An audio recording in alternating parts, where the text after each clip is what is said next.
Welcome to the second episode of the Resilient School Screencast series. This month is October, which is National Mental Health Awareness Month, which comes just as recent data shows depression as a pressing issue in our school. So today's topic is depression, including a little on awareness, recognition, and theories. Depression is different from just an emotion of feeling sad or down, as its effects on physiology, feelings, thoughts, and actions can last weeks to months or longer.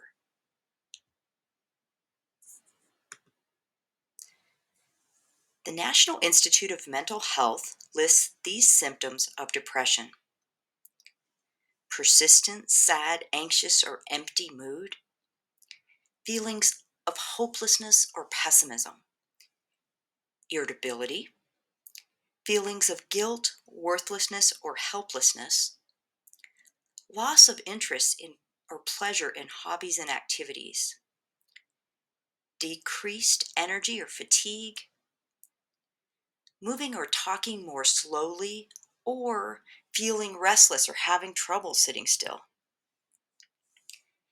difficulty concentrating, remembering, or making decisions, difficulty sleeping, early morning awakening or oversleeping, appetite and or weight changes, thoughts of death or suicide attempts, and aches or pains, headaches, cramps, or digestive problems without a clear physical cause and or that don't ease even with treatment.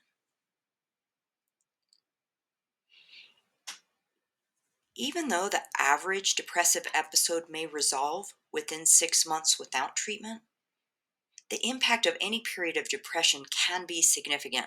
Think about it. Low energy, sleep issues, and trouble concentrating, remembering, and making decisions on top of everything else can really make school or work difficult and get in the way of learning. Depression is kind of like pneumonia. It can have a number of different causes for the same collection of symptoms, and the right treatment may depend on the cause or may involve addressing the symptoms themselves.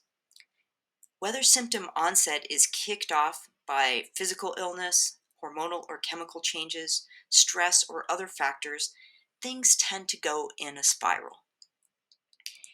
This pattern is a focus of cognitive behavioral models. For example, if you start thinking, I'm a mess, life is bad, and it's not going to get better, then you will probably feel sad, angry, or numb. When feeling sad, angry, and numb, you may go back to bed, stay away from people, get frustrated trying to do things, or decide not to bother with other activities. When you are staying in bed and away from people, you may notice more pain and fatigue and illness. And when in pain and fatigue and alone, you have time to think about being unhappy and about all the things you did not get done. And so goes the downward spiral. Of course, changing anything in the cycle through things like exercise, medications, activities, or changing thoughts can often put the cycle into an upward spiral instead. Of the many complex contributions to depression, it's worth considering those factors that have increased lately.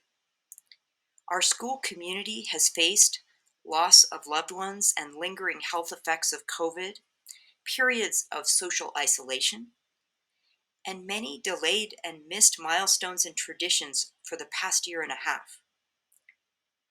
Chronic stress, grief, disruption of social networks, continuous decisions about safety risks and precautions, and deep political divisions create strain and decision fatigue.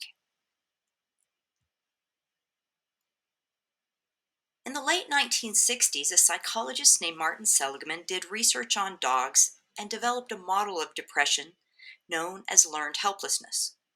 He found that dogs facing random, inescapable shock for an extended period of time made no effort to escape later, even when they could avoid shock by stepping across a low barrier. Basically, the dogs learned that nothing they did made any difference and stopped trying. It was then very difficult to teach them that they could make a difference again. Watching others, punishment and reward didn't work. They had to be physically moved with their legs, simulating the escape action to finally learn how to escape. Later research found this can happen with people under stress too, especially when combined with a tendency to attribute causes of events to unchangeable external conditions. I imagine this dynamic has taken a toll on our learning community. For all of us, students, staff, administrators, it's been easy to feel like no matter what we do, there is no escape from the painful conditions in the pandemic world and no certainty when it will end.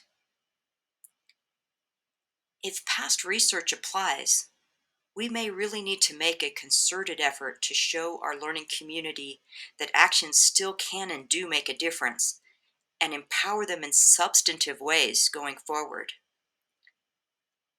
As we do that, we still have to look out for one another to recognize and take care of the depression that has become widespread. New learning of agency and self efficacy is worth the effort because this generation of students and educators are too precious and have too many important problems to solve in this world to be lost to helplessness. Until next time, I wish you days full of hope and possibility.